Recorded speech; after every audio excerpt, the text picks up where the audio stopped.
It was a terrific main card. Mm. For starters, let's talk about the right from the very beginning, like of the war. Even the walkouts was so good. Like, did you notice that Michael Chandler was playing NF music, Mm. and then NF made a little mix for him But to it was, play? but it was like his own little remix with, Exactly. yeah, His own "See You at the Top." And yeah, then I he comes liked it. out. I like that a lot.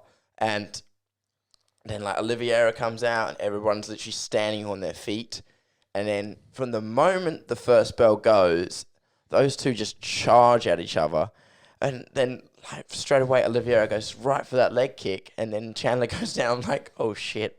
I thought it was going to be over right there. Well, Chandler took the centre of the octagon right just like that. Yeah. That's what he wanted to do. He wanted to back Oliveira up and put a lot of pressure on him. And as soon as the bell went, just sprinted over and got into the middle of the cage. And then he only lightly touched his ass on the ground when he got that leg kicked out from underneath him. But he obviously had a lot of weight on that front lead leg, and Olivier was like, all right, okay. Boom, kicks I'll it. take that leg. Well, because he had quite a wide stance. He'd opted for quite a wide kind of karate stance and a very low center of gravity. That was so good in the first round. I actually went because I thought Michael Chandler was actually going to knock out Oliveira. Yeah. It looked very reminiscent of the Dan Hooker fight where, they're almost in a curled up position and Michael Chandler's just continuing to hit him, bang, bang with that right hand. But Olivia did really, really, really well of just, bobbing and weaving, just using head movement, and then basically just to survive, he just pulled guard. Yeah. Because he was literally that hit he was bleeding from in the commentary. yeah, it was on the right side of his face. I don't actually know which blow it was that actually opened that up. But he essentially just opted to pull guard because it was just to look after himself, because then he could just use his legs to keep him at bay. And then the tide turned in that second round. Well, the tide turned so much throughout the whole fight. It was one way then another. Like, very exciting first round. Yeah, like Chandler comes out, gets leg kicked. Okay, knocks Oliveira down, or not really knock out, but enough to get him to pull guard. Then fucking Chandler makes a mistake of exposing his back to Oliveira. Yeah, and Oliveira had almost about three minutes of just control from the back. But then it got reversed by Chandler, because Chandler's just as soon as there was like a little bit of space that he could turn, he was explosive, turned around, reversed it. It was such an exciting fight because that first round obviously was going to go to Michael Chandler. Although it was very strange. I think one judge apparently made it a 10-8, and I was like, was it though? If Charles Oliveira had his back for like 3 minutes of the fight. Anyway, 10-8. That's a bit of a. I thought the whole point of it being a really good round was it was incredibly competitive, which means it can only ever be a 10-9.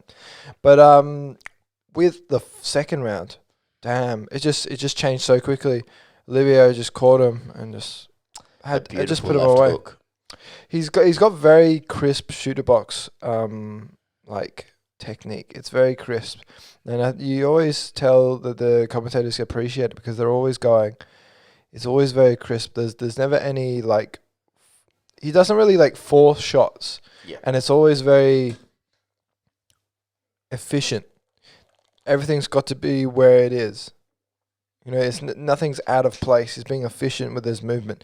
I think the shooter box fighting style plus his really good Brazilian jiu-jitsu is just it's a really good combination.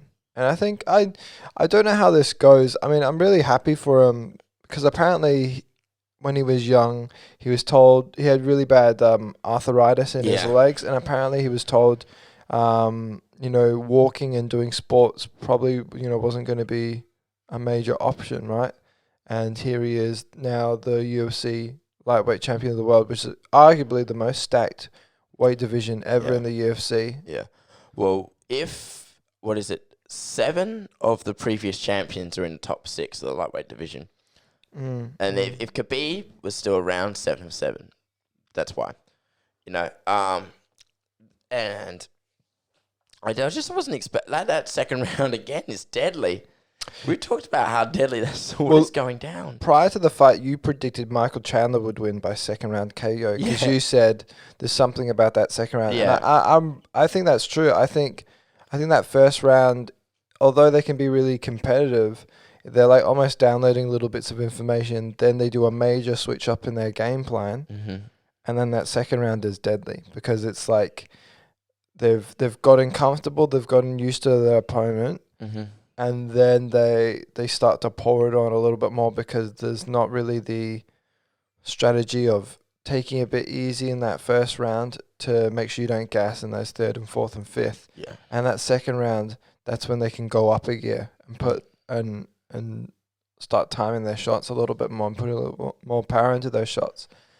I thought it was such a good fight. Now I thought it was interesting. I thought it was interesting what everyone was gonna, who's gonna fight who next. I think it's really sad that Justin Gaethje is just left on the side, and well, that's good that you brought it up because that could be next for Chandler, really. Yeah, I originally I wanted him not to fight for the title. I wanted him to fight Gaethje and then have a title shot. And a lot of people were quick to say, "Oh, Chandler doesn't deserve this," but it was more timing wise. Like if McGregor and Poirier wasn't happening, and it would be Poirier versus Charles Oliveira, which I think would be a really good fight as well. But I think the overall consensus is Charles Oliveira fights the winner of Dustin Poirier and Conor McGregor, and Michael Chandler fights Justin Gaethje. Yes, that's 100% true. Yeah, and then you've got Beneil Dariush, and I don't know who you would have. I don't know who he could fight next. That's in the future. Because he's taking time off now because his child is due next month, and he said he wants to take some time off to be with his family. I reckon what he'll probably end up doing is fighting the winner of Gaethje versus Chandler.